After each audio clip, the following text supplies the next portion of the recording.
अस्सलाम वालेकुम। शकील साहब भाई भूल तो नहीं गए थे क्लास का? मैं तो वाइंड अप कर रहा था laptop शैपटॉप।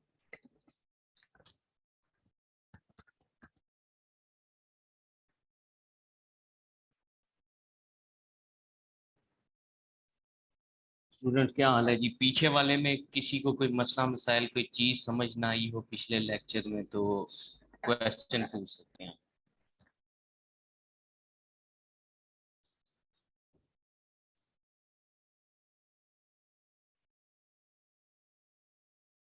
All is well. Good. अच्छा जी, एक नोट्स आपको भेज दिए थे, बाकी भी इंशाल्लाह आज से आपको और भी मिल जाएंगे, मैंने कन्वर्ट कर दिए हैं। अब आपको किसी भी किस्म का मतलब ये इशू नहीं आएगा सिलेबस के हिसाब से, और कोई भी चीज़ मिसमैच नहीं करेगी। तो ये मैं आपको एक चीज़ समझा देता हूँ, नेक्स्ट टाइम आपने आप इस चीज़ को कैसे फॉलो करना है वो।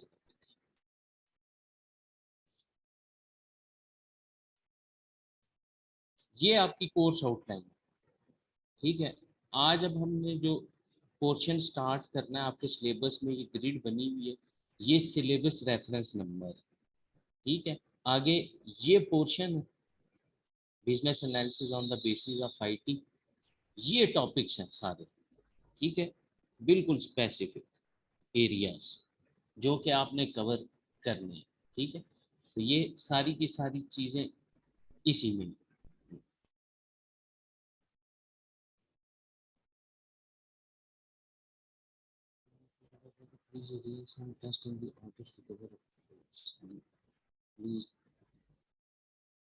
सलमान, क्या टेस्ट होते हैं वैसे यहाँ पे? मुझे नहीं पता इस चीज़ का ना, वो कोई आइडिया नहीं है, बट मैं ले सकता हूँ ग्रुप में। हाँ।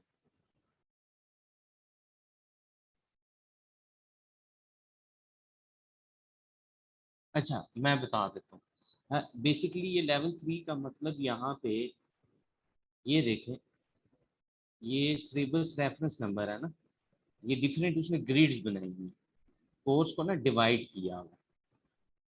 तो अभी हम जो कवर करेंगे वो 3 करेंगे, ठीक है। बाकी चीज़ें करने से पहले बेसिक का की का आपको वो नो हो कि ये है क्या, तो फिर हम अबव पे जाएंगे।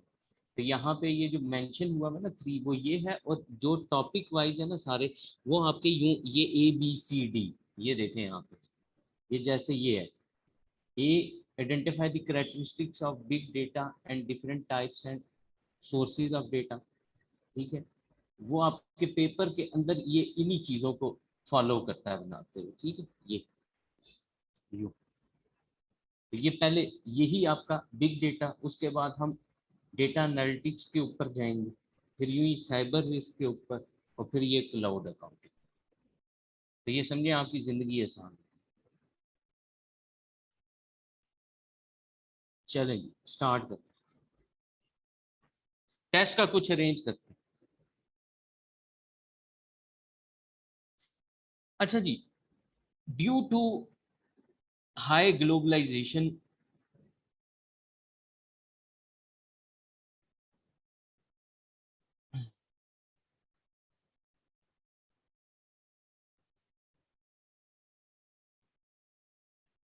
ओके, ठीक है।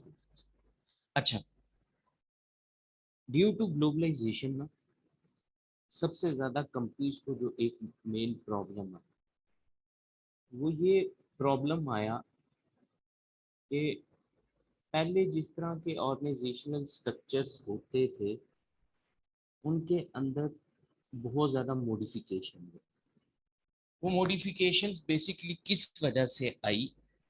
क्योंकि जब हमने पूरी दुनिया को थ्रू वन वायर कनेक्ट कर दिया ना, तो बिजनेस साइकी चेंज हो गई, कस्टमर साइकी चेंज हो गई, ट्रांजैक्शन पैटर्न जो है वो चेंज हो गई।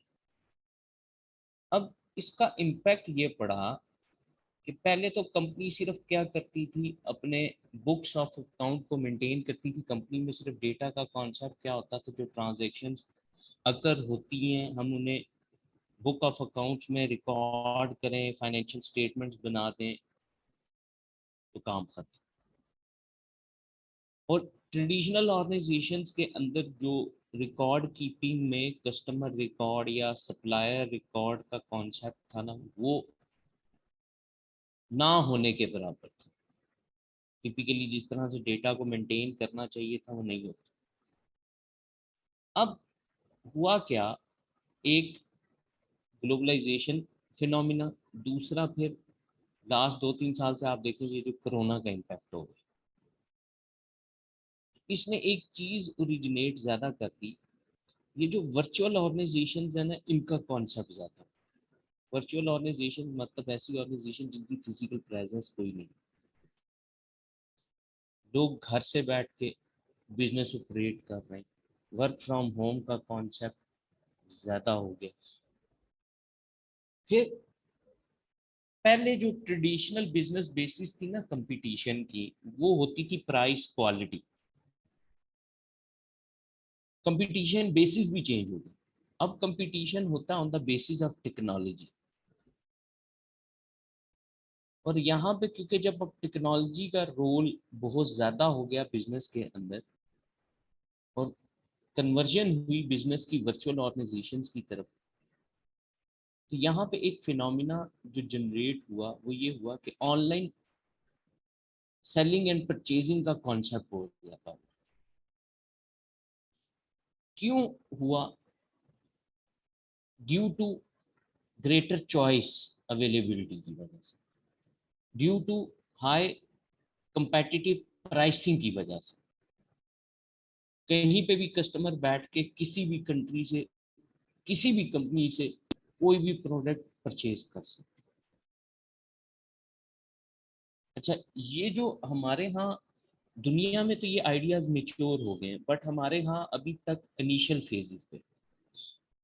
हमारे यहाँ एक कॉन्सेप्ट जो एग्जिस्ट करता है ना, वो online selling purchasing online business का, वो ये होता है कि हम ऑर्डर कुछ और दिया, आया कुछ और, क्वालिटी पुअर है, ये इस किस्म की परसेप्शंस एग्जिस्ट करती हैं कस्टमर के माइंड में। अब आप एज ए कस्टमर अपने आप को नहीं देखते, प्रॉब्लम हमारे अंदर है, बिजनेस में प्रॉब्लम नहीं है, या उस चीज के अंदर प्रॉब्लम नहीं है। दराज खोलते हैं तो हम सबसे पहले ये देखते हैं इसमें से लो प्राइस कौन सी। तो भाई आप लो प्राइस में हाई क्वालिटी कैसे एक्सपेक्ट कर सकते हैं? गलत तो हम हैं। तो yes, due to huge volume of orders, may be order गलत प्लेस होना वो एक अलग चीज है, उसके भी तरीके। अब होता ये कि ये हाई ऑनलाइन सेलिंग वगैरह होने की वजह से, जी अरूषा कोई क्वेश्चन है?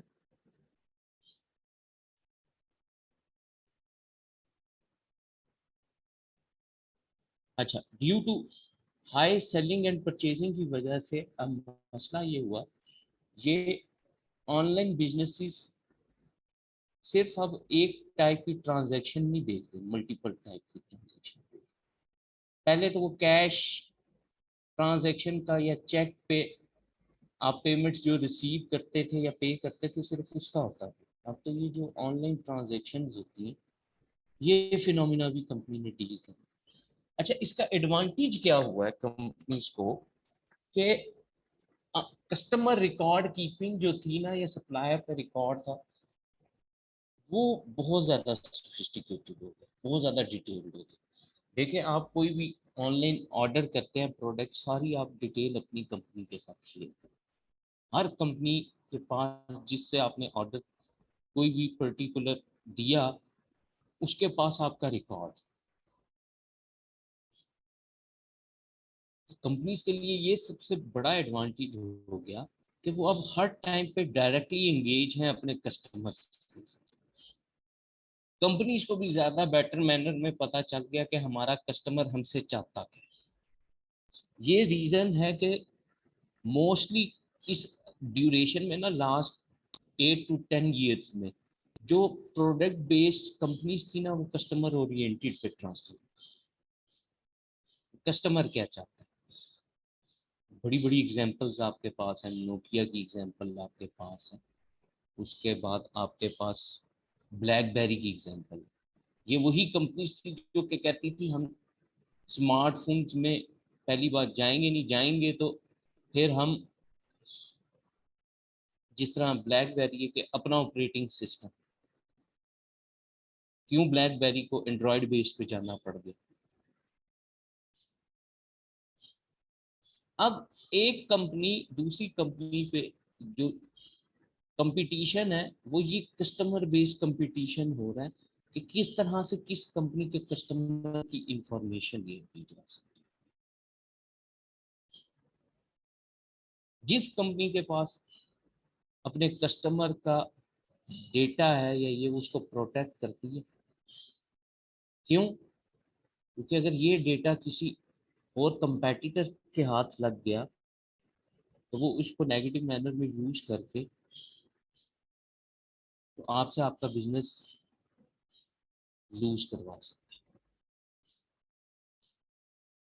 तो ये जो पहले ट्रांजैक्शन थी वो बड़े फ्यू नंबर्स में इनकर होती थी, अब बहुत ज़्यादा होती है।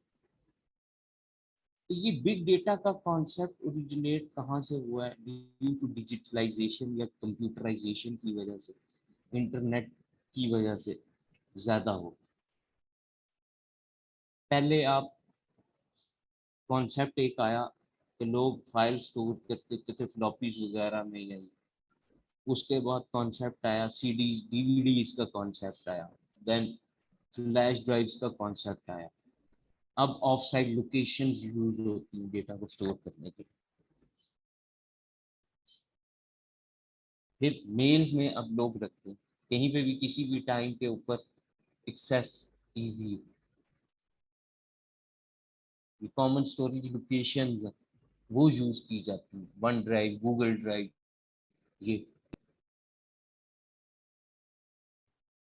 ये क्या है? बिग डेटा का कॉन्सेप्ट क्या है? नंबर वन, ऐसा डेटा जो कि बहुत ज्यादा ह्यूज इन वॉल्यूम है। अब देखिए मैं आपको इसकी एक और एग्जांपल देता हूँ। आम में से मोस्टली लोग कई mails at a time use करते हैं। आउटलुक भी, याहू भी, जीमेल भी। एक आध अकाउंट नहीं होता, लोगों के मल्टीपल अकाउंट।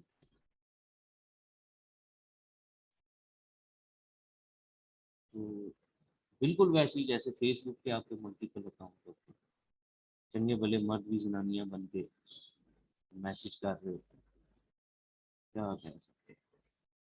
बहरहाल, तो अब मसला ये है कि आप एक कंपनी की सर्विस रिक्वायर नहीं कर रहे, मल्टीपल कंपनीज की सर्विस रिक्वायर कर रहे हैं। और एक यूजर नहीं है, कुछ 100 यूजर नहीं है, कुछ 1000 यूजर नहीं है, कुछ लाख यूजर नहीं है। ये बहुत ज्यादा इनका डेटा स्टोर करना, उनको एक्सेस प्रोवाइड करना, ये सारी चीजें, ये बड़ा इम्पोर्टेंट हो गया। सारी चीजें मैनेज करना, कंट्रोल। अब हम जब बात करते हैं यहाँ पे कि इस डेटा की प्रोसेसिंग बाकी सारा कुछ कंपनी इसको मैनेज कंट्रोल कैसे करती है, जहरी बात है कंपनीज को भी तो उतना बड़े स्ट्रॉन्ग बैकअप्स चाहिए, उतनी ज्यादा स्टोरेज लोकेशन चाहिए।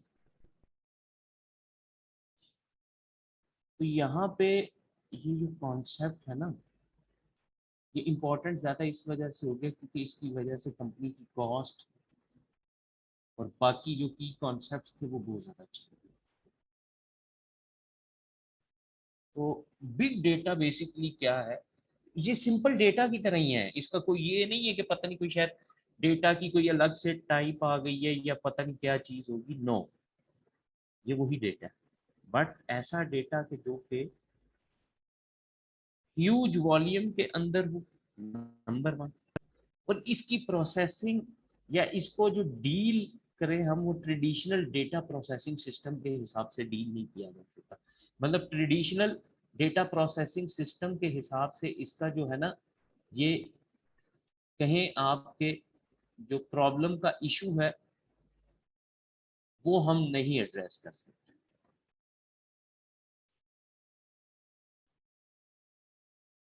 डेटा को एनालाइज करना, कैप्चर करना, प्रोसेस करना, डेटा को मैनिपुलेट करना, ये बड़ा डिफिकल्ट है।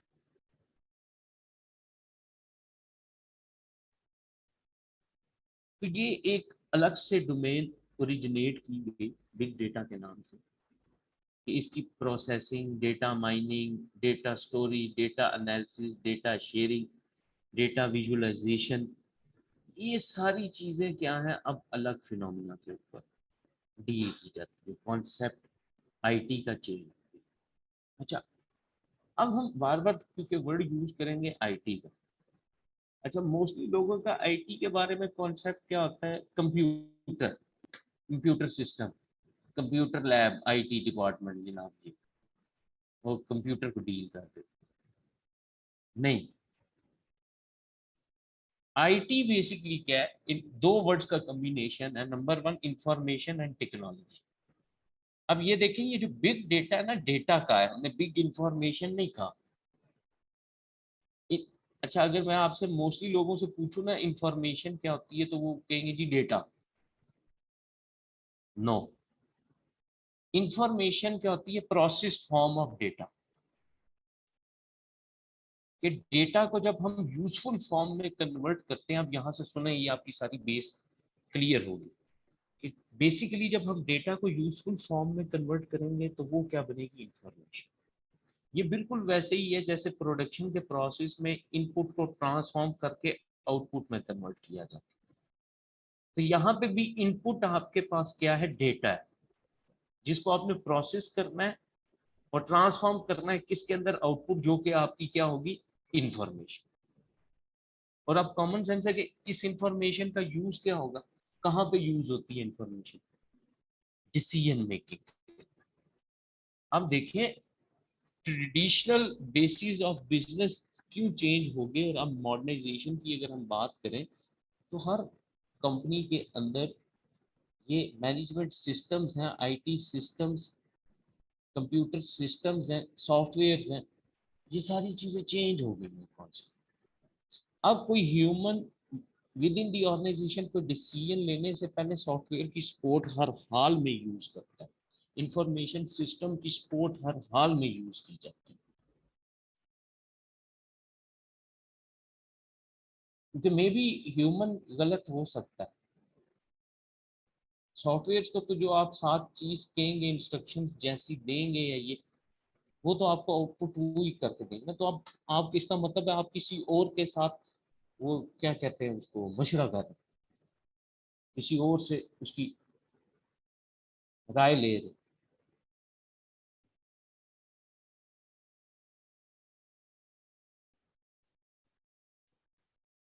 तो जब हमने डेटा को एनालाइज करना हो लार्ज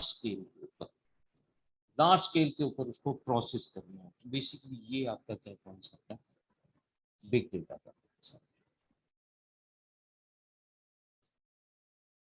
इसकी प्रॉपर मैनेजमेंट, इसके टूल्स, वो ट्रेडिशनल बेसिस से बिल्कुल अलग है। ये फर्क है। इसके लिए फिर स्टोरेज की भी आप बात करें, वो भी ह्यूज रिक्वायर्ड है, छोटी मोटी नहीं।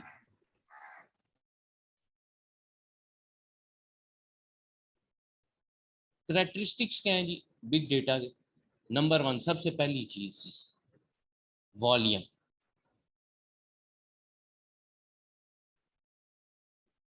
एक मिनट, आसान हो जाए।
अच्छा जी।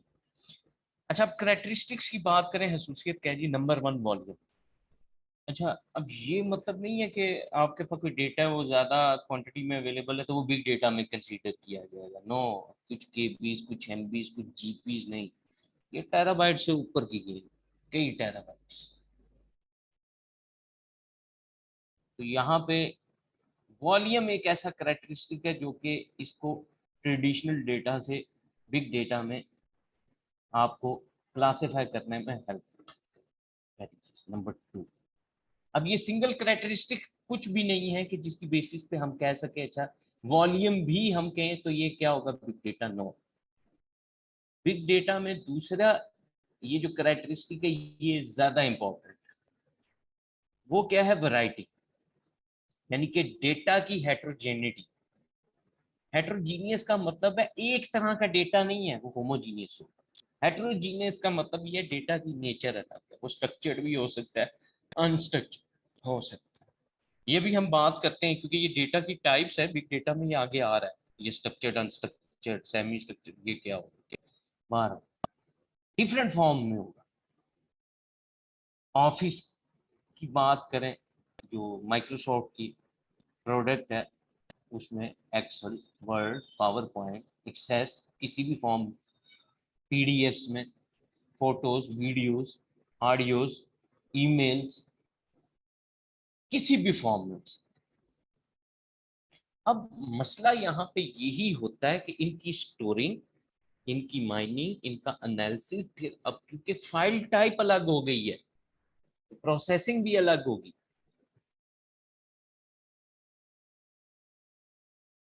बाज औक़ात आप देखें ना, कोई चीज अपलोड कर रहे होते हैं ये व्हाट्सएप, आप करें ना वो डॉक्यूमेंट के अलावा कोई करने वीडियो या ये, तो वो आपको फाइल नहीं रीड करवाता। ये लिमिटेशन है डेटा की, कि वो डेटा की जो टाइप होगी उसी को रीड कर। तो इसका मतलब बिग डेटा में एक और सबसे बड़ा ये कि वैरायटी ऑफ डेटा होगा, हम सिंपल एक टाइप की डेटा को नहीं रीड कर रहे, ये एक और बड़ा। अब ये आपको पक्की बात है। अब यहाँ पे एक और चीज देखें, ये जितनी बड़ी बड़ी, जिस तरह मूवी साइट्स की बात करें, ये आपको पता है वहां पे या तो ऑडियो फॉर्मेट में कोई फाइल मिलेगी या वीडियो फॉर्मेट में फाइल, वो भी नहीं डील कर रहे बहुत ज्यादा, कि उसमें भी कोई वो आपको टेक्स्ट में नहीं मिलेगा, पीडीएफ की कोई फाइल नहीं मिलेगी। ये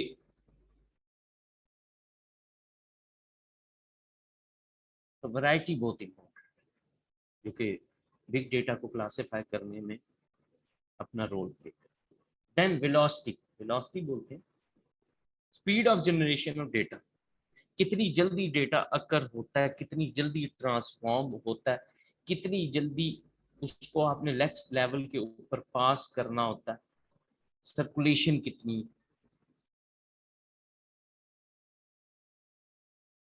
सोशल मीडियाज पे आप बात करें, बाकी सारा कुछ, सारा दिन आपके text messages, mails, blogs, application logs, networks, ये वो चीजें हैं जिसके through thousand of tons information quantity आगे पीछे,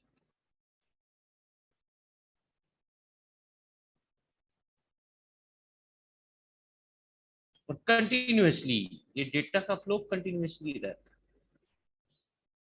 आप देखें ना कैसे, आपने किसी को ऑफिशियल मेल की, आपने कहा जी इसका रिप्लाई, वो रिप्लाई करेगा, देन आप रिमार्क्स देंगे या कुछ होगा, कंटिन्यूअस फ्लो जो कहीं कर होता जा रहा है डेली बेसिस पे। ऊपर से बड़े मजे की एक बात है कि आजकल आपको कोई और मैसेज करे ना करे, कंपनियों वाले सेल का मैसेज लाजमी करेंगे इनबॉक्स में, और कुछ हो ना हो, सेल का मैसेज हर बार। नहीं तो कंपनी की अपनी प्रमोशन का मैसेज कोई ना कोई आएगा, वीकली बंडल का या कुछ ना कुछ। आप नहीं भी जनरेट कर रहे या डील कर रहे, फिर भी डेटा जनरेट हो रहा है, और आपके चाहे बगैर उसकी डीलिंग भी होती है। ये तो गलत है, ये तो नेगेटिव प्रैक्टिसेस है, अगेंस्ट कंज्यूमर एक्ट है बेसिकली। ये तो पाकिस्तान में होता है ना, यहाँ पे बाकी नहीं है। आपका नंबर कहाँ से चला गया कंपनी के पास? आप तो नहीं गए वहां पे उस आउटलेट पे, या ये जिसके आपको मैसेज भी आ रहे? इसका मतलब है आपकी कंपनीज आपका डेटा सोल्ड आउट कर देती चंद पैसों पे। पाकिस्तान में क्योंकि लॉ तो है, हम लॉ को प्रैक्टिस नहीं करते, तो यहाँ कंज्यूमर प्रोटेक्शन लॉज या ये फॉलो नहीं होते। अब जारी बात है, मेरे जैसा बंदा जिसके पास टाइम कोई ना हो, या आप जैसा कोई हो, तो भाई हम कहाँ इसे खपेंगे, आया मैसेज डिलीट कर दिया गया। आपने कंपनी को कॉल करके क्यों नहीं पूछा ये मेरे इस पे आया, ये क्यों आया, मेरा नंबर कहाँ से गया?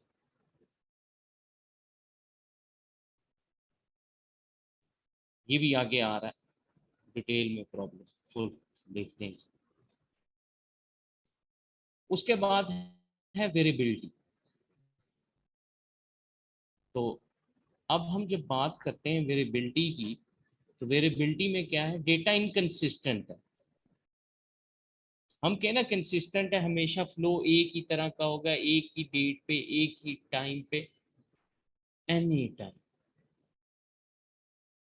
ये जो आपके कॉन्सेप्ट होते हैं, बाज़ बात आप कुछ अपलोड करने लगते हैं या ये देखें आखिरी दिनों में जब आप रजिस्ट्रेशन अपनी करा रहे हो, या कुछ ऐसा वैसा होता है बाज़ बात कहीं पे, तो वो क्या होता है, वो वेब पेज नहीं ओपन हो रहा होता, उस पर लोड बहुत ज़्यादा होता है। क्यों होता है? ये जीमेल वगैरह वो तो देखे थाउजेंड्स ऑफ पीपल, हमारे यहाँ तो वो कितना एक, अगर हम बात करें फॉर एग्जांपल एक यूनिवर्सिटी, एक कॉलेज है, वेबसाइट है, ये उसके कितने नंबर ऑफ स्टूडेंट होंगे, कुछ हंड्रेड या कुछ थाउजेंड का है, उनका बैठ जाता है सब। स्टोरेज लोकेशन कैपेसिटी बैंड भी ये नहीं है। तो आप ये देखें कि जो जीमेल है वो एट अ टाइम कितने नंबर ऑफ थाउजेंड नहीं लैक्स ऑफ यूजर्स को उसने कनेक्ट किया हुआ है। और आप देखें कहीं जाके कभी जब उनका मेंटेनेंस इशू आता है, अपग्रेडेशन इशू आता है, तब जाके वो बैठता होता है, अदरवाइज उनकी स्पीड और उसके ऊपर कोई असर नहीं। तो वेरिएबिलिटी क्या, रात को 2 3 4 जिस टाइम पे भी इंटरेस्टेड है, मैंने किसी को मेल है मुझे याद आया, मैं उस टाइम पे करूँगा। हम ये नहीं कहते कि इस टाइम पे ये डेटा अपलोडिंग, इस टाइम पे ही डाउनलोडिंग, या ये कॉन्सेप्ट होंगे, नो। ये नेक्स्ट पीछे। अच्छा, अब पेपर में ये क्वेश्चन जो है ना करेक्टरिस्टिक्स वाला, ये आया हुआ भी है, बिग डेटा के करेक्टरिस्टिक्स। अच्छा, अब करेक्टरिस्टिक्स का अगर पूछ रहे तो ये है। अच्छा, ये क्वेश्चन एक और तरीके से आता है कि बिग डेटा के 3 V's क्या है। ये 3 V's एक्रोनिम यूज किया जाता है करेक्टरिस्टिक्स को रिप्रेजेंट करने के लिए। पहले ये बेसिकली 3 V आज से कुछ अरसा पहले तक यूज होता था, उस टाइम तक वेरिएबिलिटी जनरेट नहीं हुआ हुआ था इसमें। तो अब आप इसको 4 V's भी कह सकते हैं, यानी कि पेपर में ये क्वेश्चन 3 मेन बेसिस के ऊपर आ सकते हैं। आपसे जनरल क्वेश्चन कर सकता है कि क्या बेसिकली करेक्टरिस्टिक्स क्या है बिग बिग डेटा के, नंबर 1। नंबर 2 कह सकता है 3 V's ऑफ बिग डेटा क्या है, या 4 V's ऑफ बिग डेटा क्या। अच्छा, अब 3 V's तो यही है, वैरायटी, वेलोसिटी, उसके बाद वॉल्यूम। वॉल्यूम, वैरायटी, वेलोसिटी, और ये तो 3 V हो गए।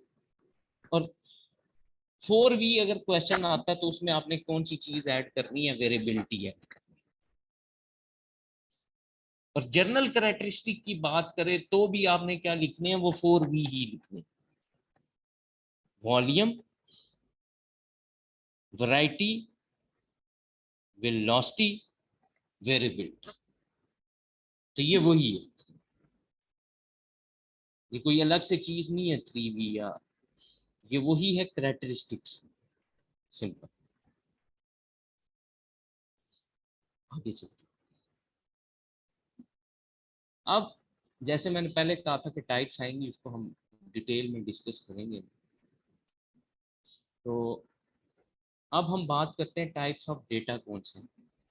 ये बिग डेटा की टाइप्स की बात कर रहे हैं, ना कि ट्रेडिशनल डेटा। सबसे पहले स्ट्रक्चर्ड डेटा।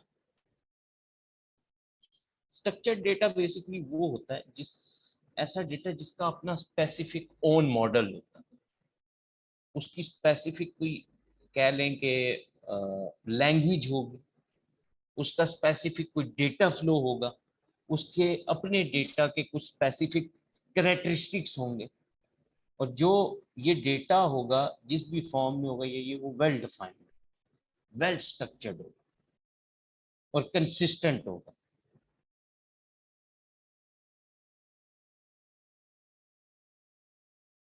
और इसका स्ट्रक्चर्ड डेटा को यूज करने का फायदा क्या होता है, इसमें स्टैंडर्डाइजेशन हाई होती है, एक ही तरह की यूनिफॉर्मिटी आपको नजर आए, और कोई भी बंदा इजीली इस डेटा को एक्सेस करके यूज कर सकता है अगर वो इससे वेल अवेयर्ड है, क्योंकि स्टैंडर्डाइज्ड है, कोई अलग होगी नहीं चीज। तो इसका मतलब ये है कि वो आप आराम से डेटा को प्रोसेस कर सकते हैं, स्टोर कर सकते हैं, रिट्रीव कर सकते हैं, but fixed format. Fixed format का मतलब ये क्योंकि वो स्पेसिफिक है। स्ट्रक्चर्ड डेटा बाय डेटा वही है जिसका अपना स्पेसिफिक डेटा मॉडल। और ये जो डेटा होता है बेसिकली, इसको हम बड़े हाईली फॉर्म के अंदर ऑर्गेनाइज करते हैं। ये ऑलरेडी जब डेटा हम स्टोर कर लेते हैं तो इस डेटा से आपको ऑलरेडी किसी भी टाइम पीरियड के ऊपर जो इंफॉर्मेशन है वो रेडीली अवेलेबल होगी। इसकी सबसे बड़ी एग्जांपल आपके पास क्या है, डेटाबेस मैनेजमेंट सिस्टम, डीबीएमएस। अब ये डेटाबेस एक तरह के नहीं होते, मल्टीपल हैं, मल्टीपल लैंग्वेजेस में लिखे जाते हैं, सी में, C++ में, जावा में, कईयों में। तो हर की अपनी स्पेसिफिक टाइप है। वो जो डॉक्यूमेंट या उससे आप जो रिपोर्ट या कोई भी इंफॉर्मेशन जो स्टोर करते हैं या ये उसका स्पेसिफिक फाइल फॉर्मेट होता है। अगर आपके सिस्टम में वो चीज इंस्टॉल है या ये है, हर बंदा उसको उसी तरह से इस्तेमाल करेगा, वही फाइल टाइप, उसमें वही चीजें होंगी, फॉर्म में उतने ही कॉलम्स, उतनी ही रोज, सबको एक ही तरह की चीज, कोई अलग पैटर्न कुछ नहीं। कहीं पे जूम इन जूम आउट या ये इन चीजों का मसला नो, सिस्टम ने सब कुछ डिफाइन किया। उसके बाद सेमी स्ट्रक्चर्ड होता है। अच्छा, सेमी स्ट्रक्चर्ड वो होता है जो कि फुल ना तो स्ट्रक्चर्ड होता है ना अनस्ट्रक्चर्ड होता है, मतलब इन बिटवीन। बट इसका मोस्टली झुकाव किसकी तरफ होता है, स्ट्रक्चर्ड की तरफ। या इसको हम ये भी बोलते हैं कि basically semi structured data is the another form of structured data.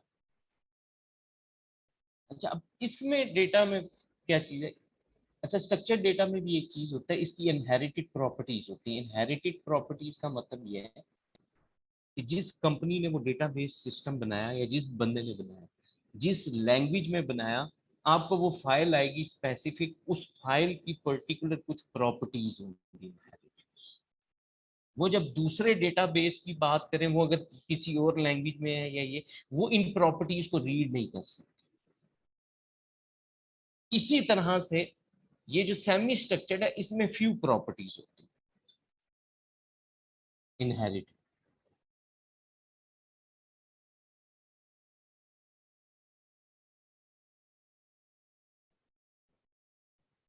और फिर हमने कहा स्ट्रक्चर डेटा में एक डेफिनेट अपना उसका मॉडल होगा, यहाँ पे डेफिनेट मॉडल नहीं, चेंज।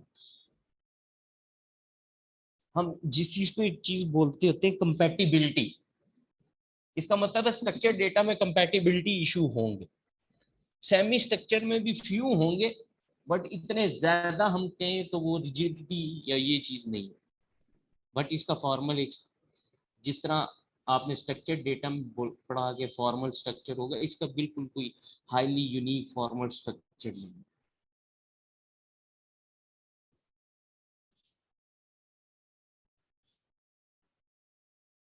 जिस तरह से ये आपके फाइल जनरेट करते हैं comma separated CSV file format, word 2003-7 format अलग अलग।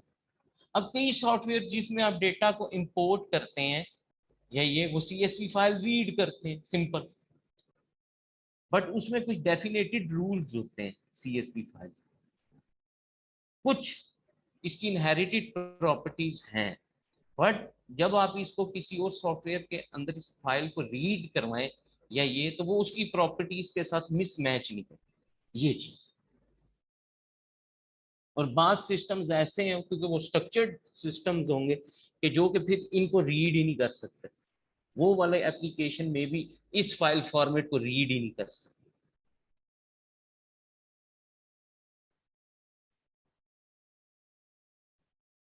उसके बाद है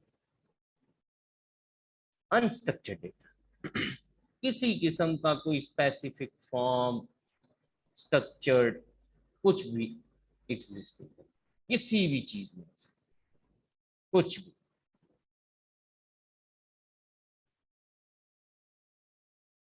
अब होता क्या है, यही रीजन कि इसकी वजह से स्टैंडर्डाइजेशन इसके अंदर नहीं होगी। Due to lack of standardisation या यूनिफॉर्मिटी, इसकी प्रोसेसिंग और बाकी सारी चीजें वो जरा डिफिकल्ट हो जाती, और ये कोई फॉर्मल रूल स्ट्रक्चर फॉलो नहीं करता है, और इसका कोई कंसिस्टेंट फॉर्मेट नहीं अलग।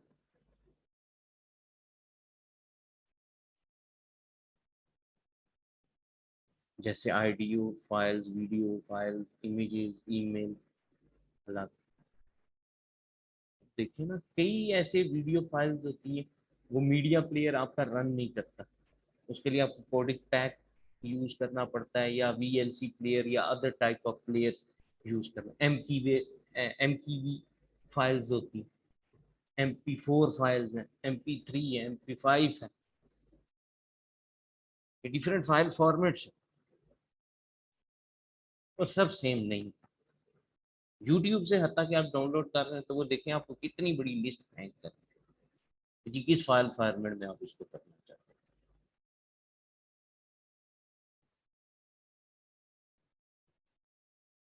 हैं। जब ये इतना सारी चीजें हों, इतने सारे इसमें स्ट्रक्चर्ड एग्जिस्ट करते हों, तो वहां पे तो इतने बड़े डेटा को, जहाँ पे इतनी ह्यूज अमाउंट हो, तो वो तो वैसे ही डील करना बड़ा डिफिकल्ट हो जाए।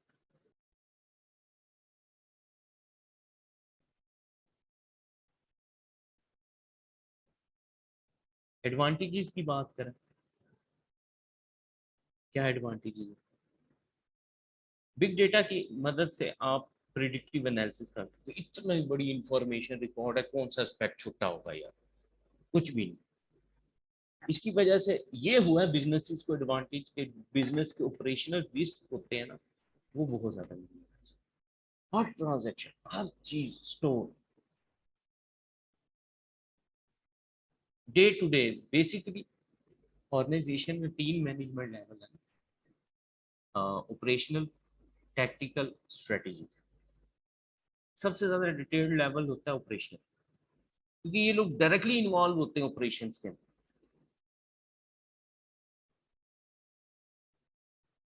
इनके पास डेटा बाकी सब ये ह्यूज इंपॉर्टेंट है। ये हुआ कि इसकी वजह से बिजनेसेस के जो ऑपरेशनल रिस्क थे वो मिनिमाइज हो। फिर प्रिडिक्टिव एनालिसिस आप कर सकते हैं।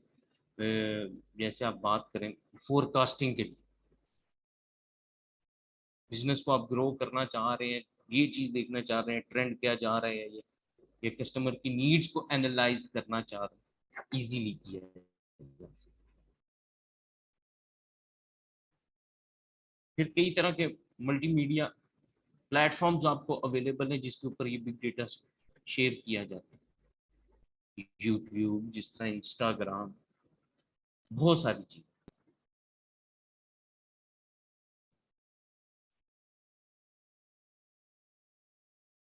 उसके बाद ये एडवांटेजेस करा लो, मैं फिर क्वेश्चन करता हूँ, ब्रेक देता हूँ, नमाज पढ़ ली थी मैंने भी। आगे नेक्स्ट कहता है फिर, अच्छा, एक जो सबसे बड़ा मैं समझता हूँ ना इस बिग डेटा ने कहीं पे अगर रोल प्ले किया है मेडिकल इंडस्ट्री में, 100% play.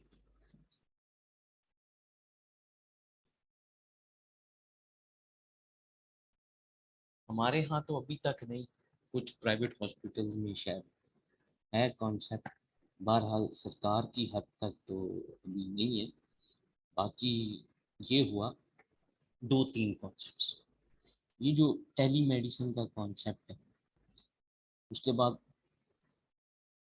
Record keeping of particular patient, कि आपने उससे पहले जब आया था तो क्या प्रॉब्लम था, उसके क्या क्या आपने डायग्नोज किया था, कौन सी मेडिसिन प्रिस्क्राइब की थी, ये सारा कुछ। अब हम, क्योंकि वो डॉक्टर भी इंसान, उसको कहाँ से याद रहना है कितने नंबर ऑफ पेशेंट्स आए थे या ये उनमें से इसको मैंने क्या दवाई उस टाइम पे प्रिस्क्राइब की थी, क्या नहीं होता। अब हमारे यहाँ क्यों हेल्थ प्रॉब्लम्स इतने ज़्यादा एग्जिस्ट करते हैं, वो इसी वजह से एग्जिस्ट करते हैं क्योंकि हमें पेशेंट हिस्ट्री ही नहीं पता। वो कोई और डॉक्टर बैठा होगा उसकी जगह, या ये वो अपने के, एक हमारे यहाँ जो फार्मेसी इशू भी एग्जिस्ट करते हैं फार्मेसी कंपनीज के, यही, वो जो जिसको ज्यादा खिलाएगा पिलाएगा वो उसकी मेडिसिन प्रिस्क्राइब कर, ये बड़ा मसला है। क्या था, यहाँ पे रोल बहुत प्ले हुआ पूरी दुनिया में। फिर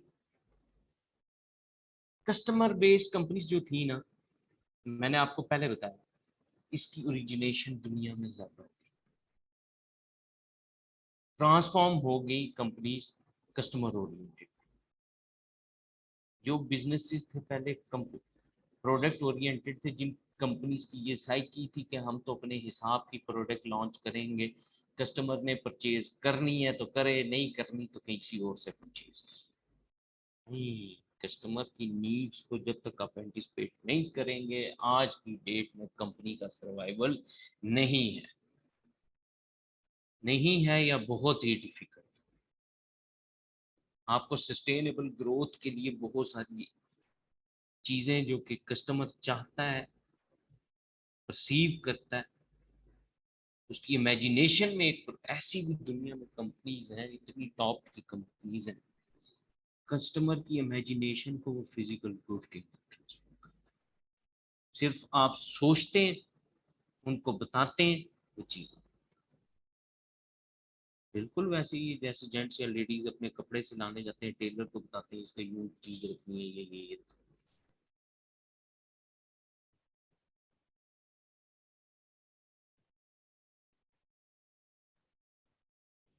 यार लेडीज में तो कॉन्सेप्ट कुछ और है।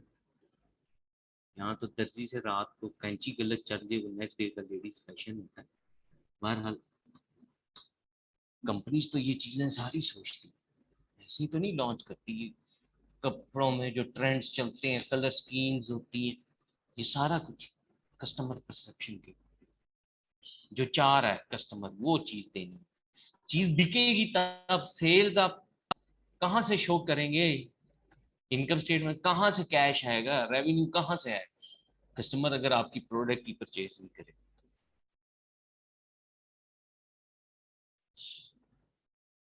उसके बाद बिग डेटा के जो डिफरेंट एनालिटिकल टूल्स हैं, इनकी एक्यूरेसी रेट बहुत ज्यादा है। प्रिडिक्शन में जो मैंने आपको बताया फोरकास्टिंग है, ये टूल यूज किए जाते हैं और इनका एक्यूरेसी रेट, अगर मैं आपको बताऊं ना, अकॉर्डिंग टू पर्टिकुलर रिसर्चेस, ये कहते हैं बिग डेटा एनालिटिकल टूल, जो कि अभी हम आगे पढ़ेंगे भी डेटा एनालिटिक्स में ना, तो इसके एक्यूरेसी के चांसेस 89% से लेके 98%। दैट्स वाई कंपनीज की इतनी डिसीजन मेकिंग स्ट्रांग होती है। नहीं तो पहले फेलियर बिजनेस के, आप देखें पाकिस्तान में कितनी ऐसी कंपनीज है जिनको आपने सुना हो कि अच्छा इनको ताले लग गए, पहले होते थे, सुनते थे कंपनीज ये हो गई वो हो गई, अब नहीं होता। इसकी वजह से शॉर्ट रेंज की वजह से। आगे एक पोर्शन में ना आपके डिफरेंट इंफॉर्मेशन सिस्टम की टाइप्स हैं, उसमें डिसीजन मेकिंग में एक इंफॉर्मेशन सिस्टम यूज होता है, डीएसएस हम बोलते हैं, डिसीजन सपोर्ट सिस्टम। वो तो बिल्कुल एक, समझ लें कि हर चीज आपको करके देता है। उससे नेक्स्ट लेवल पे जाए तो एक्सपर्ट सिस्टम, ये तो समझिए आपके सामने आर्टिफिशियल पर्सन बैठा, बिल्कुल आपको गाइडलाइंस देगा, उसी तरह से आपसे इंटरेक्ट करेगा जैसे कोई ह्यूमन आपके सामने बैठ के मीटिंग में आपको कोई मशवरे देगा, सजेशन देगा।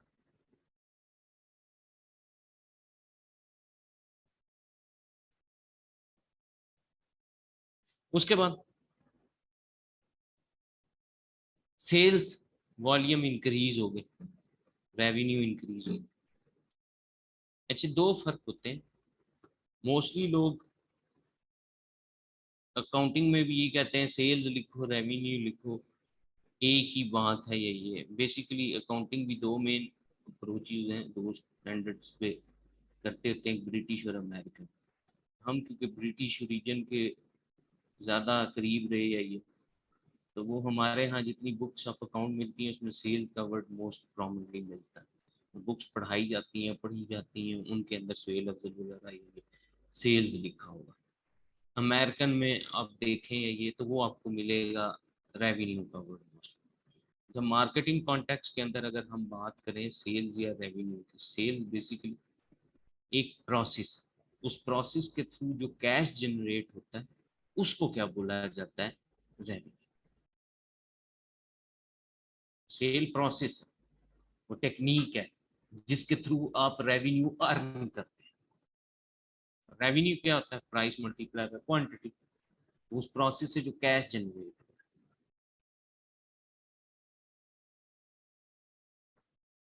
उसके बाद फिर कहता है आप अगर ये चीज जानना चाहते हैं कि जो आपकी प्रोडक्ट है ये उसकी मार्केट के अंदर क्या रिकग्निशन है, क्या रोल प्ले कर रही है, कस्टमर कैसे उसको रिस्पॉन्ड करते हैं आपकी प्रोडक्ट की, इंफॉर्मेशन ऑलरेडी रेडी अवेलेबल। आप देखें मार्केट ट्रेंड एनालाइज करें, हर चीज आपको अवेलेबल। जी जनाब, यहाँ तक पूछें किसी का कोई क्वेश्चन कोई चीज अगर क्लियर नहीं है।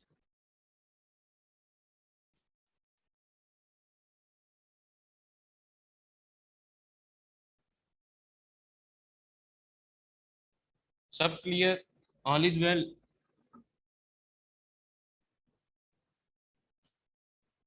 और ये समझ लें आपको, हाँ जी, सिकंदर का कौन था? जी सर, सर 3 नंबर पॉइंट दोबारा थोड़ा रिपीट कर। ये वाला सिकंदर कह रहे हैं। जी सर। हाँ, बिग डेटा कहता है कई आपके पास डिजिटल मल्टीमीडिया प्लेटफॉर्म्स हैं, ये मल्टीमीडिया क्योंकि वहाँ पे आपको ऑडियो वीडियो ये फाइल्स मिलती हैं ना, तो इसी तरह अदर फाइल फॉर्मेट्स के कई ऐसे, जिस तरह मेल्स के लिए उसमें आपको हर चीज़ मिलेगी। जिस तरह हम बात करें गूगल ड्राइव की बात करें, वन ड्राइव की बात करें, मेल्स में जी मेल की बात करें, याहू मेल की बात करें, तो वो हर चीज़ आपको अवेलेबल है। तो यहाँ पे भी कह रहा है कि आपके जो मल्टीमीडिया प्लेटफॉर्म्स हैं, जिस तरह से आप बात करें कि यूट्यूब हो गई, इंस्टाग्राम, या ये कितना कंटेंट आपको अवेलेबल है, कोई एक कंट्री का नहीं मल्टीपल कंट्री से हर बंदा वीडियो बनाता है अपलोड कर देता है, या ये अवेलेबल सोर्स है। वो एक प्लेटफॉर्म है जहाँ से हर चीज, जिस तरह आपके पास एक डिपार्टमेंटल स्टोर का क्या कॉन्सेप्ट होता है, अंडर वन रूफ आपको हर चीज मिल रही है, तो इसी तरह से यूट्यूब भी एक प्लेटफॉर्म है जिसपे हर तरह का कंटेंट आपको अंडर एक वेबसाइट पे मिले। सिकंदर क्लियर? Yes sir. ठीक है। सलमान कहते जी कि ये प्रिडिक्ट, सेकंड पॉइंट है प्रिडिक्टिव एनालिसिस। अच्छा, प्रिडिक्टिव एनालिसिस का मतलब सलमान ये होता है फोरकास्टिंग की एप्लीकेशंस। फोरकास्टिंग की एप्लीकेशंस बेसिकली हम क्यों यूज करते हैं, इसलिए यूज करते हैं ताकि हम आने वाले दिनों को पहले एस्टिमेट करें। तो यहाँ पे वो कहता है बेसिकली आप क्या करते हैं, वो प्रिडिक्टिव एनालिसिस किस वजह से किया जाता है, ताकि आप देखें कि आपने किस साइड पे ग्रो करना है, आपके पास क्या अपॉर्चुनिटीज एग्जिस्ट करती हैं, आपके एग्जिस्टिंग कस्टमर्स क्या हैं, वो क्या चाह रहे हैं, ये सारी चीज़ें आप वक्त से पहले जान सकते हैं। कि डेटा वो अभी जितना आपको बताया था, अगर मैं कहीं से ऑर्डर करता हूँ किसी वेबसाइट पे या ये, तो मेरा डेटा जो है वो उसके पास स्टोर हो रहा है। वो देखता है ये क्या क्या चीज़ें बहुत फ्रीक्वेंटली ऑर्डर करता है, बाकी सारा कुछ करता है। उसको पता होता है अपने कस्टमर के टेस्ट। पहले ये चीज़ होती थी, कंपनीज प्रोडक्ट्स लॉन्च करते थे, वो फेल हो जाती थी, मार्केट में पड़ी रहती थी, स्टोर्स में पड़ी रहती थी, बिकती नहीं थी। कंपनीज अब ऑब्सलीट कर देती हैं। और मैं आपको मजे की बात बताऊं, आप कुछ अरसे से ना ये चीज़ चेक करें कि कंपनीज किन आइटम्स के ऊपर सेल लगा रही होती, और किस आइटम के ऊपर सेल का पोर्शन सबसे ज्यादा होता है, वो जो कि बिक नहीं रही। ये कहाँ से पता चला? इस पर्टिकुलर डेटा से पता लगा ना, प्रिडिक्ट कर रहे हैं क्या है क्या नहीं। क्लियर है सलमान?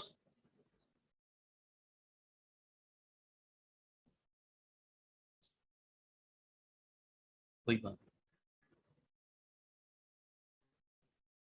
मुश्किल साहब, क्या हम इन्हें 10 मिनट की ब्रेक दे सकते हैं नमाज के लिए?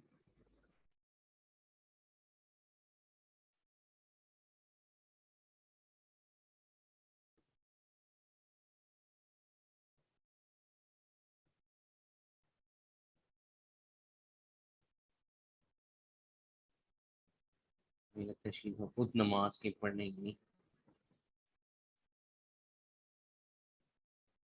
चलिए 10 मिनट आप लोग ले लें ब्रेक, नमाज पढ़ लें। नमाज पढ़ लें।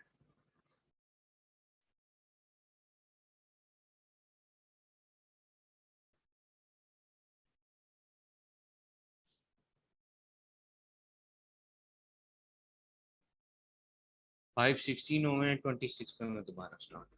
ठीक है, ले लें ब्रेक, ले लें 10।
अच्छा जी, अब आगे है कि कौन कौन यूज करता है बिग डेटा, या एप्लीकेशंस कहाँ है, कहाँ कहाँ पे, और किस तरह से इसकी एप्लीकेशंस को यूज की। बैंकिंग सेक्टर में अब तो बहुत ज़्यादा रोल, और ये तो अब आप ऑडिटर से पूछे ना, ये कि ये जो आर्टिफिशियल इंटेलिजेंस आ गई, इसने बिल्कुल इस सेक्टर का तो ये सारी चीज़ें चेंज करके रख दी।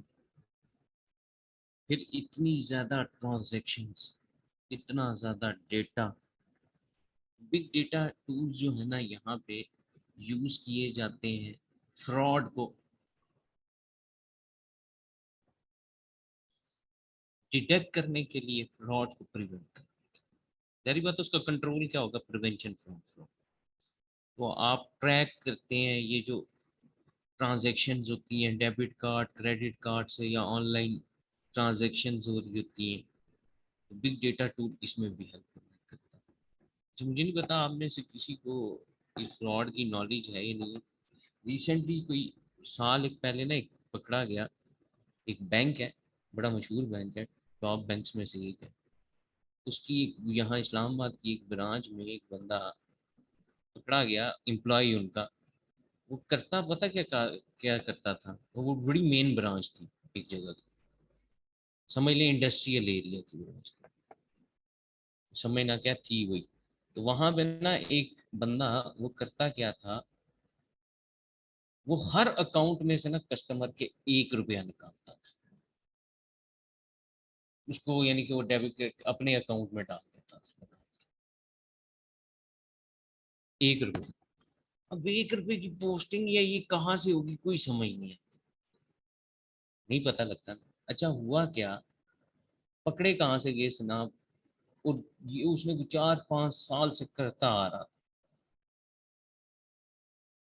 पकड़े कहाँ से गए, कोई एक ना लेडी बेवा और एजिड जरा, उनके ना हस्बैंड के पैसे पड़े हुए थे, उनकी बेटी की कोई सेमेस्टर की फीस थी, उन्होंने देनी थी, वो बैंक से पैसे लेने गए, एटीएम से पैसे निकालने, जितनी ट्रांजैक्शन पोस्ट करें वो हो नहीं। उनको तो याद था कि जी इतनी अमाउंट पड़ी है, तो ये नहीं। अब वो हुआ क्या, वो उस दिन ना मतलब वो तो यूनिट 500 के वो रीड करता, उससे कम हो बैलेंस या ये वो उसको नहीं निकाल सकते ना पैसों को। तो वो जितने पैसे थे उसमें से एक कम हो गया, फॉर एग्जांपल 1 लाख पड़ा था, तो वो अब एक एक 1 लाख कुछ रुपए पड़े थे, उसमें से वो निकालता गया जब तक हो गए। तो अब वो कहाँ पे आया, जब वो 99,999 रुपये हो गए ना, तो जहरी बात है उसने कितने निकालने थे, वो तो 99,500 निकाल सकते हैं, तो वो निकले ना, उन्होंने शोर डाल दिया वहाँ पर। ये क्या है ट्रांजेक्शन की, उन्होंने ब्रांच में अंदर गए, उन्होंने पूछा जी, मैंने कहा जी, वो कहते हैं अम्मा जी आपने कल 1 रुपया ट्रांसफर किया था।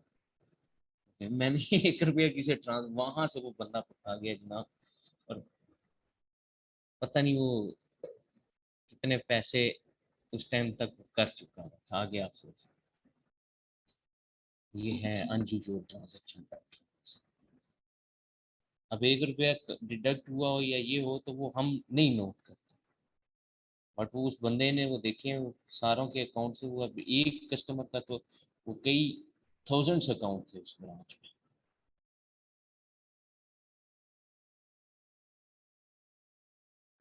आगे मैन्युफैक्चरिंग, बिग डेटा का सबसे बड़ा बेनिफिट ये है कि ये जो सप्लाई चेन एक्टिविटीज थी ना, ये स्ट्रेटजीज थी, ये इम्प्रूव हो गई। स्केजुलिंग करना, बाकी सारा कुछ, इन्वेंट्री कंट्रोल, प्रोसीजर्स लगाना, time in time out, inventory cards, बाकी सारा कुछ, ये ज़्यादा हो गया और ट्रांसपेरेंट हो गया। कि सबसे पहले यहाँ पे यही होता था, इन्वेंट्री गैप हो जाती थी या ऑब्सलीट हो जाती थी, हम रिकॉर्ड में यही शो कर देते थे कि जी ऑब्सलीट हो गई, वो कहीं और यूज़ हो गई हो। या मटेरियल हैंडलिंग जिस तरह से पुराने ट्रेडिशनल ऑर्गेनाइजेशन में होती थी, वो अब चेंज हो गई।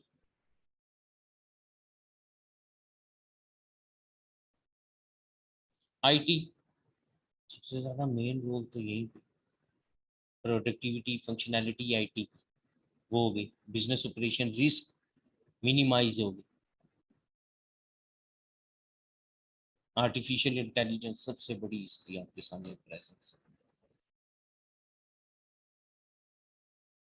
कई प्रॉब्लम्स के सलूशन मिल गए, कई डिजिटल प्लेटफॉर्म्स मिल गए, कई जो डेटा के प्रॉब्लम होते थे आपको स्टोरेज इश्यूज या ये वो रिजॉल्व कर दी, जो आपको कम्युनिकेशन में गैप आता था बाकी सारा कुछ था वो खत्म हो, फ्लो ऑफ इंफॉर्मेशन वेलोसिटी जो हमने बात की वो हाई होने एड्रेस हो। पहले देखिए ना होता क्या था, अच्छा एक चीज है उसको हम बोलते थे आईटी रेवोल्यूशन ना, आईटी रेवोल्यूशन क्या था, नंबर वन टेक्नोलॉजी का स्मॉल इन साइज होना पहली चीज। पहले देखो वो आप कहते थे कंप्यूटर बने एक एक कमरे जितने ही, आप देखें आपके पास smart watches small in size, number two fast in speed, number three cost effectiveness. और साइज में अगर सिर्फ फिजिकल नहीं बाकी भी अगर बात करें देखें, पहले आपके वो जो फाइल फॉर्मेट्स होते थे या ये वो कितने ह्यूज होते थे, समझ नहीं आती। और अब देखिए कुछ केबीज पे कन्वर्ट कर दिया। अच्छा कुछ फिर इसकी वजह से ज्यादा भी हुआ, जिस तरह इमेज क्वालिटी वीडियो क्वालिटी वो और फॉर्मेट आए तो उसकी वजह से भी स्टोरेज की कैपेसिटी ज्यादा रिक्वायर्ड होती है। बिग डेटा में सबसे बड़ा रोल इसका भी है कि क्वालिटी इनहेंस हुई।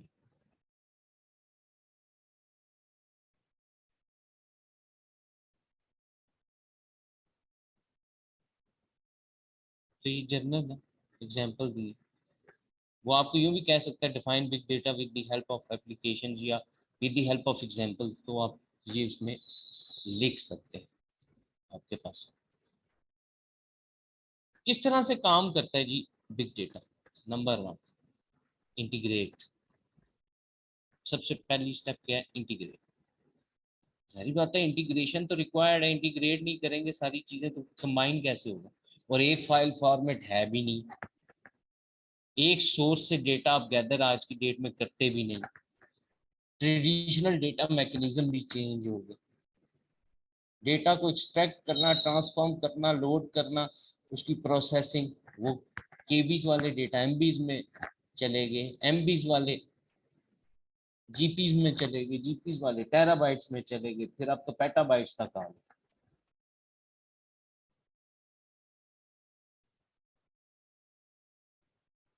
आज की डेट में डिफरेंट फॉर्मेट्स और वो चीज़ें अवेलेबल हैं। पहली चीज़ कहती है आपने इंसानों को इंटीग्रेट करना है इकट्ठा एक प्लेटफॉर्म।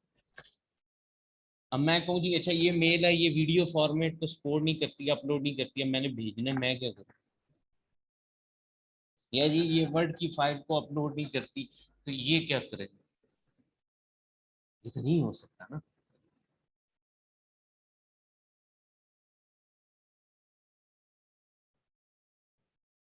यस बिल्कुल सलमान, ये आप एज एन एग्जांपल लिख सकते हैं। ये जो आपको बता रहा हूँ जिस तरह वो डिजिटल प्लेटफॉर्म की बताया यूट्यूब है इंस्टाग्राम है, इसी तरह आप यहाँ पे इंटीग्रेट में एग्जांपल दे सकते हैं जीमेल की याहू की यही। बिल्कुल। उसके बाद मैनेज करना, सेकंड स्टेप जब इंटीग्रेट करने अब आता है मसला। अच्छा आपने सपोर्ट प्रोवाइड कर दी कि हर फाइल फॉर्मेट या ये डिजिटल प्लेटफॉर्म पे आपको सपोर्टिव है सारा कुछ आप कर सकते हो, बट अब मैनेजमेंट के, और मैनेजमेंट में आपको बेसिकली कंसर्न किस चीज़ का, स्टोरेज। अब आपकी ऑर्गेनाइजेशन का डेटा ट्रांजैक्शन का इतना ह्यूज है समझ नहीं आती कहाँ पे रखें। तो अब इसके स्टोरेज सॉल्यूशन आपके पास क्लाउड स्टोरेज, प्रेमिसेस में फाइल्स करके रख ले, आपने खुद सॉफ्टवेयर बनाए हुए हैं वो उसमें स्टोर कर ले, आपने सीडीज डीवीडीज पे फाइल वो कर ले, तो वो ताकि जब आपको डिमांड है डेटा की ये आपके पास एक्सेस।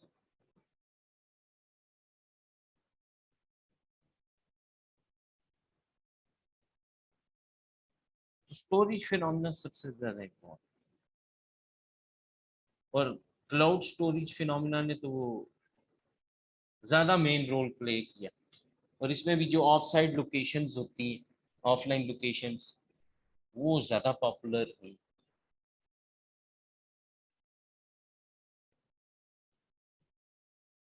आपके मोबाइल में स्पेस हो तो मैं ये क्लाउड स्टोरेज पर कॉन्सेप्ट अपलोड करें गूगल ड्राइव बन रहे।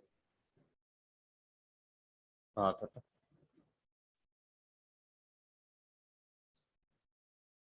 तीसरा एनालाइज करना।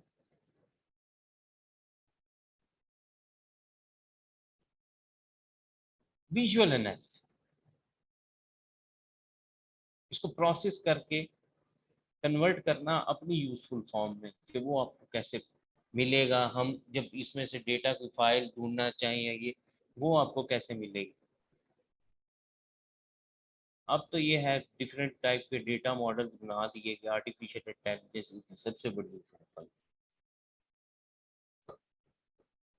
सारे का सारा डेटा वर्केबल नहीं होता या नेसेसरी नहीं होगा, बट आपने रिकॉर्ड तो कीप करके रखना ना। असल चीज ये है कि आप अपने डेटा को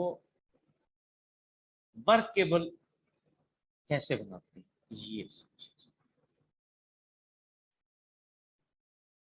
इंपॉर्टेंट कंसेप्ट। जी जनाब पूछें, किसी का कोई क्वेश्चन, कोई चीज क्लियर नहीं है, आप पूछें पहले, फिर आगे चलें।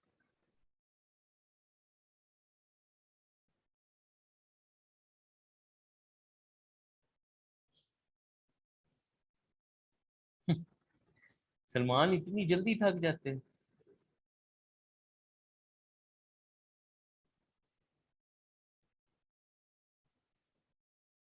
हाँ जी, कोई चीज क्लियर नहीं है तो पूछ।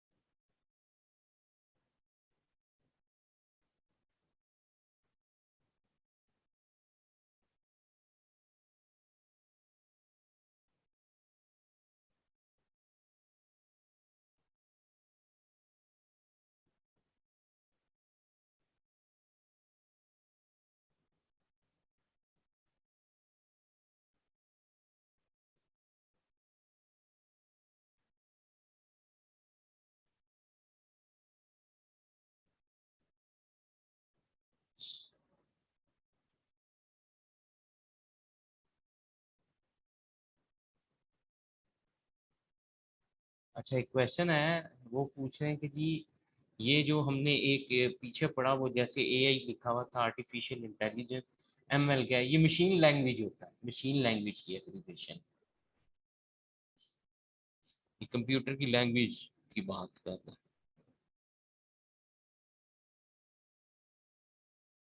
हैं। चल।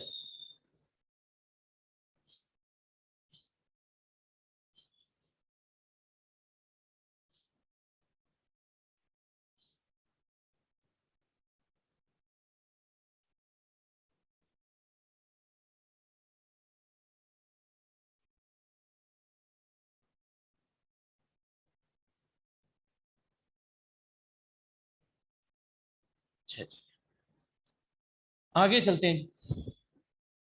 डेटा एनालिटिक्स, ये भी एक बड़ा मॉडर्न फिनोमेना है। डेटा एनालिटिक्स होता पहले भी था, बट इतना ज़्यादा पॉपुलर नहीं था ये जिस फॉर्म में आज की डेट में आपको ये मिलता है, इस तरह से नहीं।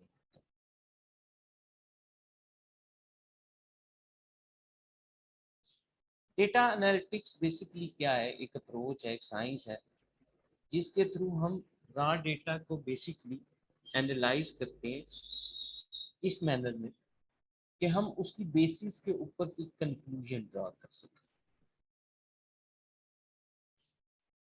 या बेसिकली हमने, अब इसको आसान लैंग्वेज में समझे कि क्या है, कि हमने जो इनपुट को ट्रांसफॉर्म करना है ना आउटपुट में, अब हम ये आउटपुट की ट्रांसफॉर्मेशन से पहले उसको एनालाइज कर रहे हैं कि आपको ये चीज पता लग रहा है कि जो आउटपुट आएगा वो किस किस्म का होगा, ताकि हम वो जो आउटपुट है उसको और ज्यादा वैल्यूएबल बना सकें। कहीं ना कहीं देखें, प्रोडक्शन के प्रोसेस में भी फ्लॉज होते हैं, बाकी भी कई ऐसे प्रॉब्लम्स होते हैं जिसकी वजह से आउटपुट इफेक्ट होता है। तो यहाँ पे भी वो कहता है कि इंफॉर्मेशन को हम वैल्यूएबल तब बना सकते हैं जब हमें पता हो कि वो इंफॉर्मेशन जो है जो जनरेट होने वाली है वो क्या होगी, और क्या उस इंफॉर्मेशन की बेसिस के ऊपर। अच्छा, सबसे बड़ा पहले प्रॉब्लम पता क्या होता था, इंफॉर्मेशन आपने कर ली, प्रोसेस करके उसको कन्वर्ट कर लिया अपने अकॉर्डिंगली, बट क्या वो इंफॉर्मेशन यूज की जा सकती है डिसीजन मेकिंग में, ये सबसे बड़ा की क्वेश्चन अराइज हुआ आज से कोई 5 से 10 साल के दरमियान। अब नहीं। डेटा माइनिंग का कॉन्सेप्ट बेसिकली अब ये है कि आप डेटा भी वो कीप करें और आगे उसको प्रोसेस इस मैनर में करें कि जो इंफॉर्मेशन जनरेट हो वो आगे हम डिसीजन मेकिंग में यूज कर सकते हैं। सबसे बड़ा मेन की फोकस इस चीज के ऊपर है। तो यहाँ पे ये कॉन्सेप्ट जो है ना आपका, वो इसी मैनर के अंदर है बेसिकली कि क्या वो ये कि आप इंफॉर्मेशन को इतना वैल्यूएबल बनाएं कि उसने जहाँ पे भी यूज होना है उसकी बेसिस के ऊपर डिसीजन मेकिंग इतनी ज्यादा सक्सेसफुल हो जाए ऑर्गेनाइजेशन के अंदर कि किसी किस्म के एरर या फर्दर आपको रिस्क जो है वो डील ना करें, या उसकी वजह से रिस्क राइज।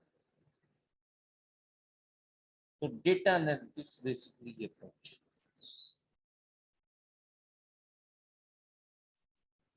तो इसका मतलब है पहले ये बात यहाँ पे करना कि क्या जो इंफॉर्मेशन हमारे पास है हम उसको डिसीजन मेकिंग में यूज कर सकते हैं, असल बात है।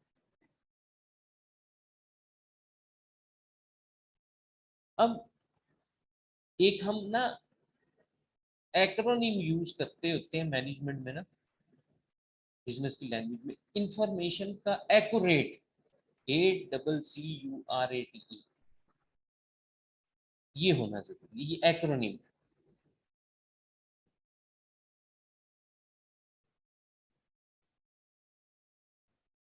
अब ये इंफॉर्मेशन, अब इसमें बताऊं आपको, मतलब इंफॉर्मेशन का टाइमली अवेलेबल होना जरूरी है। अब जारी बात है, आपने डिसीजन लेना बट इंफॉर्मेशन नहीं है, ऐसी चीज का क्या फायदा, वो कहीं पे भी सेव हो बट आपको उस टाइम पे अगर अवेलेबल नहीं है वो चीज, तो सिर्फ इसका मतलब है आप तो उस चीज को कॉस्ट ही बियर कर रहे हैं ना सिर्फ।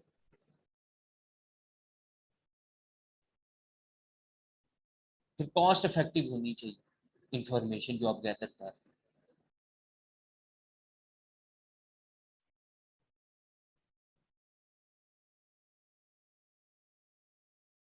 इडाप्टेबल हो। अब इडाप्टेबल का तो कॉन्सेप्ट यही है कि आप उसको यूज कर सकते हैं डिसीजन में, एक्यूरेट हो, मिसलीडिंग ना करे आप।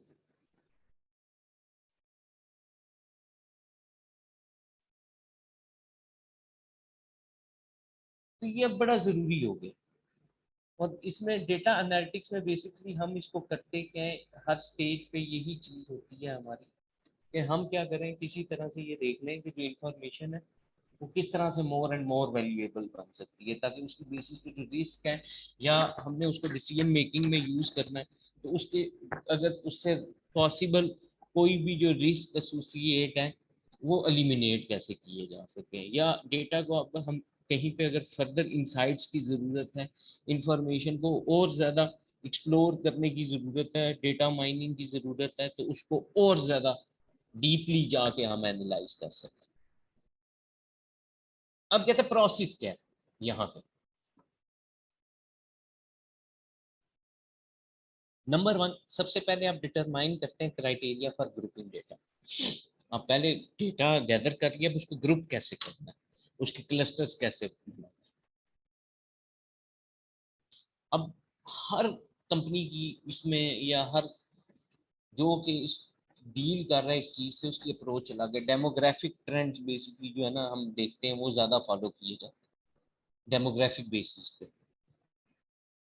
एज, जेंडर, पॉपुलेशन, इनकम, ये।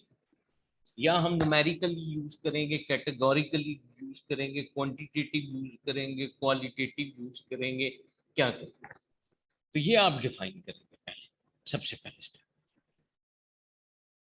नंबर 2, कलेक्टिंग दी डेटा। अब डेटा आप कलेक्ट करते हैं डिफरेंट सेवरल सोर्सेज से, ऑनलाइन भी, कंप्यूटर, पर्सनल, कम्युनिटी। तो कहाँ से कलेक्ट करेंगे, सोर्स ऑफ डेटा बेसिकली आपने मेंशन कर। स्टेप 3 में आप क्या करते हैं, ऑर्गेनाइज करते हैं डेटा। मतलब अब डेटा आपने कलेक्ट कर लिया, अब आपने उसको एग्जामिन भी करना। कई सॉफ्टवेयर जिस तरह आप फॉर एग्जांपल स्प्रेडशीट, आप उसमें डेटा वो कलेक्ट कर लें, लिख लें आगे ये इस सोर्स से आया, इस सोर्स से आया, तो वो आपके लिए आसानी हो जाए ढूंढने में, बाकी सारा कुछ रिकॉर्ड कीपिंग। 4 स्टेप में आप क्या करते हैं, डेटा को क्लीन करें। मतलब ऐसी चीजें जो कि ओवरलैप हो गई, मिस्टेकनली आ गई, या आप श्योर नहीं है कि ये आपके डेटा के साथ कंपैटिबल हैं या नहीं है, तो आप फर्दर उसको, ये अब डेटा माइनिंग में है, तो आप उसको देख के कि वो आपको लगता है ये मिस करेगा या मिस गाइड करेगा आपको, तो फिर उसको आपने एनालिसिस का पार्ट, उसको साइड पर कर देना।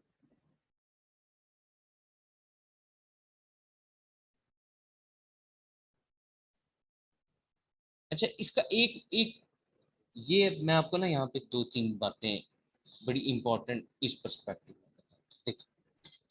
ये ये क्यों हुआ, ये इंफॉर्मेशन की वजह से हुआ कि ये कॉन्सेप्ट इतना ज्यादा ओरिजिनेट हुआ कि अननेसेसरी जो डेटा है उसको नहीं रखना अपने पास, इंफॉर्मेशन की वजह से आया। ये सबसे पहले इशू रेज किया एचआर, ह्यूमन रिसोर्स ने। वहां पे कई तरह के इश्यूज अराइज हुए एचआर प्रैक्टिसेस में, कि क्योंकि कंपनी या एचआर डिपार्टमेंट जो है वो एम्प्लॉय का डेटा मेंटेन करता है, इंफॉर्मेशन मेंटेन करता है, वो इंफॉर्मेशन बाद में मिस यूज भी की जाती है। यही जिस तरह यूरोप के कई कंट्रीज में ड्यू टू रेसिज्म की वजह से या एथनिसिटी, इसकी प्रॉब्लम्स की वजह से कई कंपनीज में मिस यूज किया जाता है एम्प्लॉयज के डेटा, इंफॉर्मेशन। ये कुछ ऐसे इश्यूज थे जो कि रेज हुए, उसके बाद ये डिसाइड हुआ, ये किया मॉडर्न एचआर प्रैक्टिसेस ने और इन्होंने बाकियों ने इसका ये सोल्यूशन दिया। क्योंकि अब हर ऑर्गेनाइजेशन में मैनेजमेंट इंफॉर्मेशन सिस्टम या इंफॉर्मेशन सिस्टम के कॉन्सेप्ट हर ऑर्गेनाइजेशन में बात किए हुए, हर ऑर्गेनाइजेशन कोई ना कोई सिस्टम यूज कर, तो वहां पे भी उन्होंने फिर ये कहा कि बेसिकली जो अननेसेसरी इंफॉर्मेशन है उसको होल्ड ना किया जाए बहुत ज्यादा अरसे तक, क्योंकि फिर उसके थ्रेट ऑफ मिस यूजिंग के जो चांसेस होते हैं वो बहुत ज्यादा हो जाते हैं। और फिर वो कहता है कि अननेसेसरी ये तो होल्ड करना, तो फिर कहता है बात की बात है कि ऐसा इंफॉर्मेशन जो कि इनरेलेवेंट है वो गैदर ही ना की जाए, ताकि ये थ्रेट जो है इसको और एलिमिनेट कर दिया जाए। तो ये कॉन्सेप्ट नहीं होना चाहिए।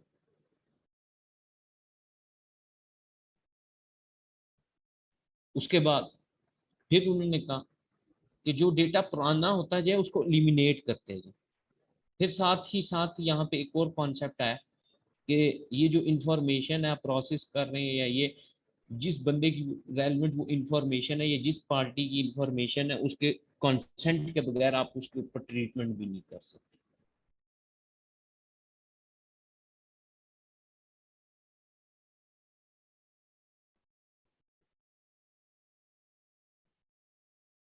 ये वो इश्यूज हैं जिन्होंने फिर ये डेटा एनालिटिक्स के थ्रू इन चीज़ों को ये जो है ना एड्रेस किया गया, कि ये जब आप सॉफ्टवेयर्स बनाएं, सारा कुछ करें, जो भी टूल्स आप यूज करेंगे, उनके अंदर इन सारी चीज़ों का ख्याल रखा जाए कि जो आपको लगता है कि अननेसेसरी है, या ये उसको साइड पे कर लें, या जो आप आउटकम चाह रहे हैं वो उसको एड्रेस नहीं कर पा रहा, तो उसको मत अपने उसका पार्ट। अब डेटा एनालिटिक्स की टाइप्स क्या है? सबसे पहला कहता है डिस्क्रिप्टिव। डिस्क्रिप्टिव एनालिसिस के अंदर बेसिकली क्या चीजें आती हैं? डिस्क्रिप्टिव किस चीज को सपोर्ट करता है? Tabulation and graphical presentations. Data को in the form of numbers मैयर मतलब कलेक्ट करना, उसको टेबल्स में प्रेजेंट करना, उससे ग्राफ्स बनाना, ये सारा कुछ किस में आता है? डिस्क्रिप्टिव। इसमें आपने इंक्रीजिंग ट्रेंड्स फाइंड करने हो, डिक्रीजिंग ट्रेंड देखने हो, नंबर्स को कंपेयर करना हो प्रीवियस के साथ, या ये प्रीवियस ऑब्जर्वेशन को करंट के साथ, करंट को प्रीवियस के साथ, या फ्यूचर को प्रिडिक्ट करना हो, तो वो आप ये डिस्क्रिप्टिव एनालिटिक्स। अगला है डायग्नोस्टिक एनालिटिक्स। इसका फोकस क्या होता है डायग्नोस्टिक एनालिसिस का? बेसिकली आप रीजन, काज इफेक्ट जो नहीं होता उसके पीछे लगे होंगे। एक चीज कि वो क्यों अकर हो रही है, उसके पीछे रीजन ऑफ अकरेंस क्या है, आप हाइपोथेसिस डेवलप करते हैं। फिर आप देखते हैं क्या क्या चीजें जो वेरिएशन काज कर सकती हैं। अगर ऐसा हुआ तो फिर कैसा होगा, पॉसिबल कॉन्सिक्वेंसेस, या आप सारी चीजें देख रहे हैं। उसके बाद प्रिडिक्टिव में एक्सपेक्ट क्या कर रहे हैं, आपकी एक्सपेक्टेशन के फ्यूचर फोरकास्टिंग, बजटिंग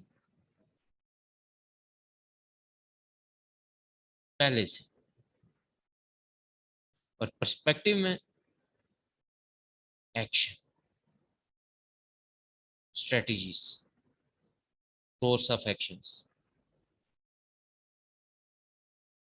क्या हुआ तो क्या स्टेप लेंगे, ये आपको ये करना।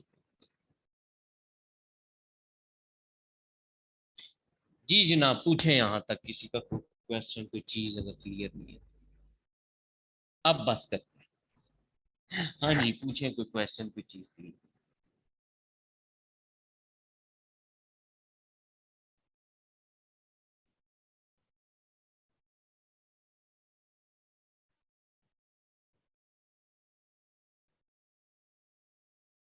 चलें जी, फिर इंजॉय करें अपने अपने खर्चे पे, इंशाल्लाह कल 6 बजे मुलाकात होगी। हो गई। अल्लाह हाफिज।